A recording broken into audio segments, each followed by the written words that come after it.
Hey guys, welcome to another exciting episode of Fight Zone, and this week we're going to feature a martial art that involves a lot of grappling, choking and ground fighting. It's called Brazilian Jiu-jitsu or BJJ. So today I'm bringing you to Monarchy MMA Gym in KL, where Professor Munenhil and his students are going to show us a bit of technique and a bit of history about BJJ.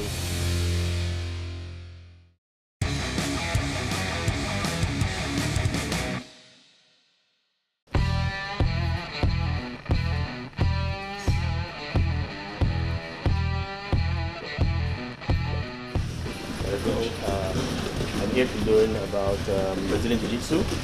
Yeah, welcome to Monarchy MMA. This is our Brazilian Jiu-jitsu class. I'm Professor Munenhil Barbosa. Okay, I'll help you a little bit. Alright, with your permission, I would like to join the class. Yeah, of course. You're welcome. Thank you so much.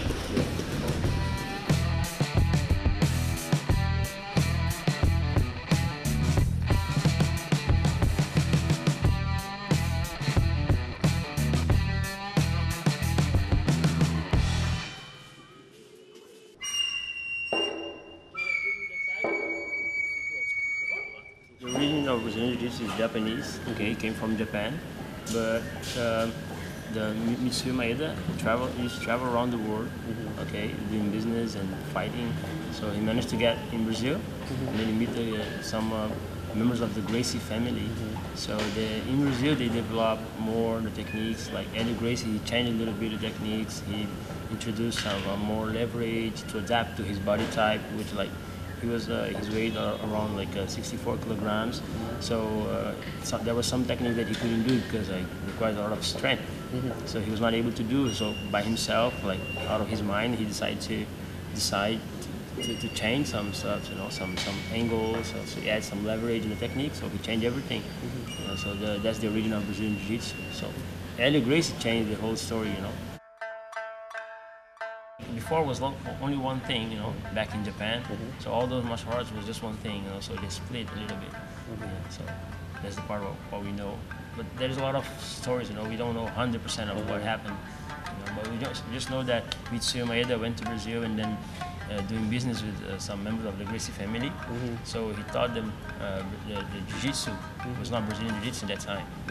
So then when we spread to the world and became Brazilian jiu-jitsu, because it was the change happened in Brazil.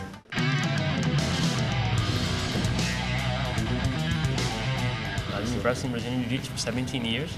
Yeah, I've been teaching for over 10. So in Malaysia in 2 years. Because I came 4 years ago. We started a small work here in Monarchy MMA, So now the team is really big, successful, Thank God we have so many titles. We won in 2 years of hard work. We won more than 10 titles in competitions in Malaysia. We are able now to send students overseas to compete, like Japan. I went to Mexico to compete representing Malaysia. So the team is big, the work is hard, and we are a successful team.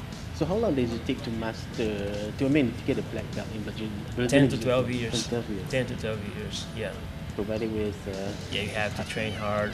You need to really train, But nowadays, unfortunately, because of MMA, some people they are getting black belt a bit early, so too soon. So which is not good. If you go to Brazil, you see people 4 years as a blue belt, 4 years of purple, 4 years of brown, and they still training normal, But nowadays, everybody want to get black belt just to teach jiu-jitsu, but they don't know the foundation. They don't know the basics, So they just want to have a black belt in their waist.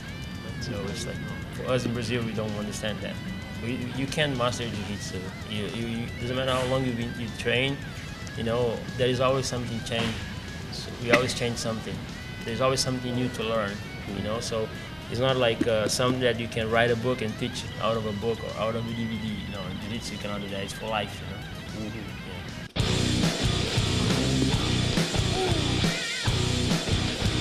Yeah, of course, it's a good martial art. You don't need to learn how to punch. You don't need to learn how to kick. As long as you know how to just immobilize the person, or at least break the person's arm, choke the person, and you have time to run away.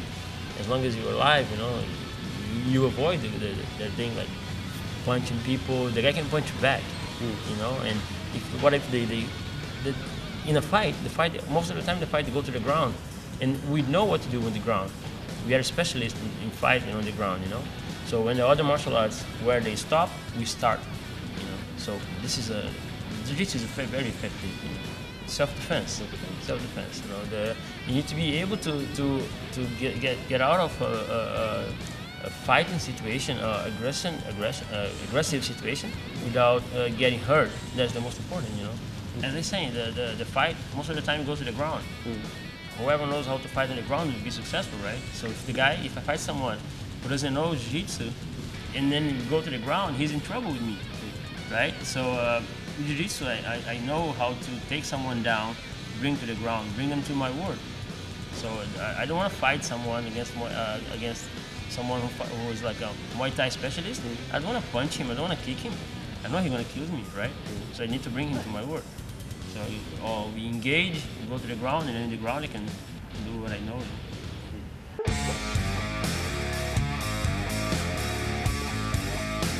Yeah, it's growing a lot, you know, because there is no MMA without jiu-jitsu. Nobody can fight MMA without jiu-jitsu.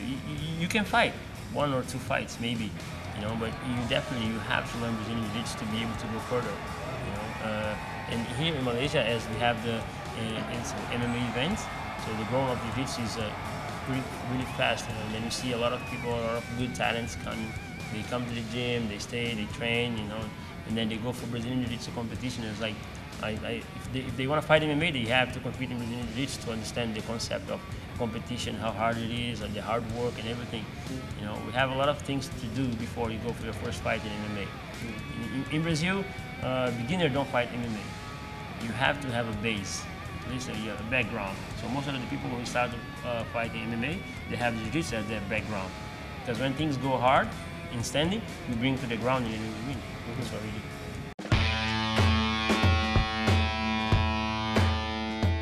So today I'm going to show a triangle from close guard. It's personally one of my favorite techniques, so I'll show you guys. So the first thing, the guy is inside my guard, which is my legs. I always close my guard to keep him inside. The first thing I want to do is control his posture. If his posture is up, it's good for him. If his posture is down, it's better for me. So the first thing I want to do with my legs and also my hands, I control his posture and I bring him down. Then whilst he's down, I want to take an overhook, or as we call a whizzer. The next step I want to do, I want to step my foot on the floor and do a slight hip escape to create space here. The next step with my elbow, I'm going to frame and open the space. Here, from the tricep, I slide my hand to his wrist. Now the next step, I push and throw my leg over his head and close the triangle. I pass his arm in front of his face, and here I just squeeze with my legs and pull his head. Tap. This is a triangle choke. I'll show you one more time. So I control his posture and bring him down. I take an overhook or a whizzer on his arm. I put my left foot on the floor and I do a slight hip escape to create the space. With my elbow, I frame and open his arm and put my shin on his bicep. I control his wrist. The next step, I'm going to push and pass my leg over his head and close the triangle. After this, I pass this arm in front of his face. Here the triangle is tight. All I have to do is squeeze with my legs and pull his head down. Tap. And I'm going to show a choke from the back tip. So firstly, when you get the back, you need to get the sit belt. So this is the sit belt. Always remember the choking hand, which is this hand. You need to place the choke hand on the bottom side, which means the underhook hand you should place like this. So once you get near to the back, you want to clamp your hands together like this, and you grab your head and put it beside the person's head as well. So the first thing people make a mistake is that they try to pull the person like this. You create a lot of space between the person's back and my chest. This is not what we want. What we want is that we want our chest to stick to the person's back. If you try to do something like this where the chest is back is too much space, that person will try to escape. And all your attempt on the back take and the choke will be gone. So always remember, keep the chest next to the person. The sit belt, the choking hand will be on the bottom. And keep your head next to him.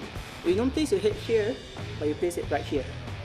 So from here, when you want to try to open up and choke the person, you open the lapel and you pass the lapel to the choking hand like this. And you grip it. You grip it with 4 fingers. And quickly, I'm going to switch this leg here to the horizontal in this position. And from here, I'm going to grab the near side leg, either the knee or the thigh, which one is the nearest to me. I grab it, and I'm going to try to swing 45 degrees to the side, creating something like a cross here. So all I want to do when I try to create more pressure for the choke, I'm going to swing this leg, and I'm going to try to get this leg and cup it onto the person's shoulder. To create something like a triangle or something like a lock. And all I need to do is I try to get this arm, pull, at the same time I'm going to pull this leg towards me like this. Always remember that you want to place this hand, the shoulders part or the bicep part, behind the person's back. You don't want to do something like this. We create a lot of space as well. Sometimes the person, if he's really tough, he can take it and he will try to escape. Let's just say I create too much space between his head, he will try to escape, and submission is gone. So what I want to do is I want to get this choke here, I want to get my bicep and make his head bend. I don't want his head to be straight. So what I want to do is I want to bend his head and I want to create this angle. And now I just need to pull the leg towards me and this leg here at the same time. Pull this hand at the same time. And this is a bow and arrow choke. Sit down, grab, and up.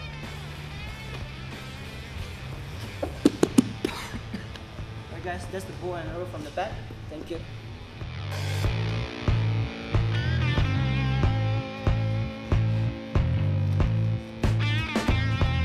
So that's it for this week's Fight Zone. We'll see you in the next episode.